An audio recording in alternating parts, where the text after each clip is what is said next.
सिर्फ 3 बातों का अगर आज से आप ख्याल रखना शुरू कर दो ना अपनी रोजमर्रा की कम्युनिकेशन के अंदर, किसी भी तरह की कन्वर्सेशन के अंदर, या इवन अगर आप कोई प्रेजेंटेशन देने जा रहे हो उसमें भी, तो यकीन मानो बगैर किसी कम्युनिकेशन स्किल्स की प्रॉपर ट्रेनिंग के भी आपकी जो कम्युनिकेशन है ना वो अट्रैक्टिव भी हो सकती है, वो इंप्रेसिव भी हो सकती है। आप किसी भी बड़े स्पीकर को सुन लो, किसी इन्फ्लुएंसर को सुन लो, इवन किसी एक्टर को सुन लो, उसकी बातों में, उसके इंटरव्यूज में, उसकी स्पीचेस के अंदर आपको इन तीनों में से कोई एक या तीनों की तीनों चीजें भी सुनाई दे सकती हैं, क्योंकि ये कम्युनिकेशन के वो टूल्स हैं जिससे कोई भी शख्स आपकी तवज्जो को अपनी तरफ पहले हुक करता है, फिर आपको उसमें इंगेज रखता है, यहाँ तक कि उस गुफ्तगू के अंदर, उस कम्युनिकेशन के अंदर आपकी दिलचस्पी बढ़ना शुरू हो जाती है। Don't worry, Deepika, it's all right. Lipika. Oh, I'm so sorry, Deepika. I'm extremely sorry. Cricket की तरह वो जुबान पे ना लेकिन उससे ज्यादा मुश्किल काम है तकरीर सुनना। From myself, from my problems, I saw that I was bigger. कुछ नोटिस किया? अगर नहीं किया ना तो आगे चल के वीडियो में पता चल जाएगा। बस आज की वीडियो से ना इन 3 बातों को सीख के अपनी रोजमर्रा की कम्युनिकेशन में अप्लाई करना शुरू कर दो। देखना रिजल्ट आपको खुद ब खुद नजर आना शुरू हो जाएंगे।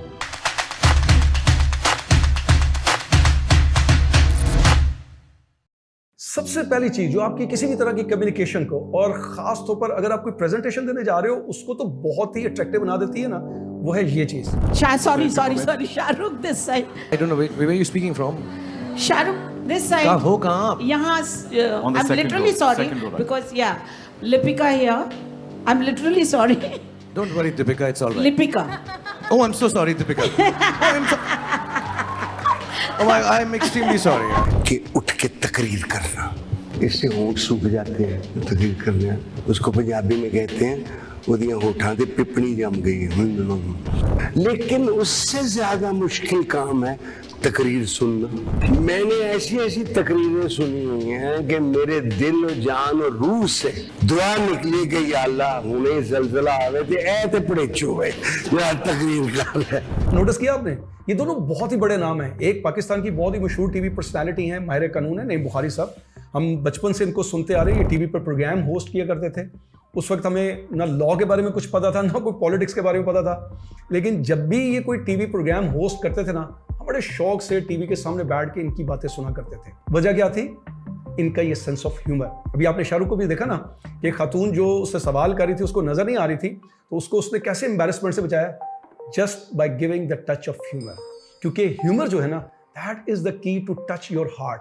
जब आपकी कम्युनिकेशन के अंदर हल्का फुल्का तंज़ो मज़ा आ जाता है, ह्यूमर आ जाता है, तो यकीन मानो कि ये आपको खुश मिजाज बना देता है, आपको पुरकशिश बना देता है, आपके अंदर की नर्वसनेस को ख़त्म करके आपके कॉन्फिडेंस को बाहर ले आता है।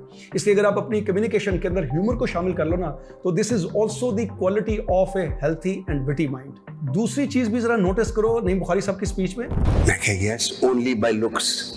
और भाई कहना चाहिए जी नहीं नो सर, इट्स फ्रॉम शाह, इट हैज बिकम शहजादा।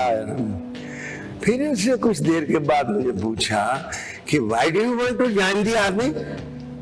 मैं कहा because I look very handsome in a uniform. मैं बड़ा खुश शक्ल, मुझे सोच था कि मैं खुश शक्ल हूँ। मैं कहा यूनिफॉर्म भाई होगी वो कुड़ियां जो सन लुच्चा समझ दिया ने वो बेहतर समझ लिया। नोटिस किया आपने?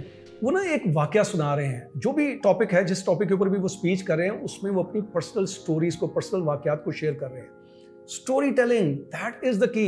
जितने भी ये जो बड़े बड़े स्पीकर्स होते हैं, प्रेजेंटर्स होते हैं, इन्फ्लुएंसर्स होते हैं, इवन एक्टर्स होते हैं, ये स्टेज पर जब आते हैं या इंटरव्यूज देते हैं तो अपनी पर्सनल स्टोरीज को, पर्सनल वाकयात को करंट सिचुएशन से रिलेट करके शेयर करते हैं। बिकॉज जो इंसान है ना, उसके कान स्टोरीज को सुनना पसंद करते हैं। अब देखो जरा अपने बचपन में चले जाओ, आपको वही शख्स याद होगा जिसने अपनी गुफ्तगू में बहुत ज़्यादा वाकयात शेयर किए होंगे। हो सकता है उसने उसमें ह्यूमर भी शेयर किया हो, वो आपको याद होगा। इवन अगर आपको कोई अपना टीचर याद है, तो उस टीचर ने अगर कोई टॉपिक समझाया है, तो हो सकता है उसने बहुत सारे वाकयात शेयर किए हों, उसमें ह्यूमर का टच दिया हो।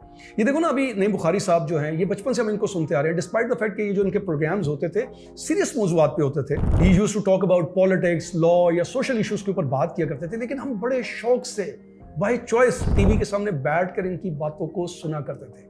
द रीजन वॉज कि वो अपने पर्सनल वाकयात को शेयर करते थे, ह्यूमर का टच देते थे। जिसका इंटरव्यू कर रहे हैं उससे ऐसे सवाल करते थे कि वो भी अपनी पर्सनल वाकयात को, पर्सनल स्टोरीज को शेयर करता था। तो ये चीज़ें जो ना इंसान के अंदर इंटरेस्ट पैदा करती हैं। मैं इवन अपनी ट्रेनिंग्स के अंदर, प्रेजेंटेशंस के अंदर स्टोरी सुनाता हूँ, ऑब्वियसली ह्यूमर को लेकर आता हूँ, इवन इनका बहुत ज़्यादा जिक्र करता हूँ।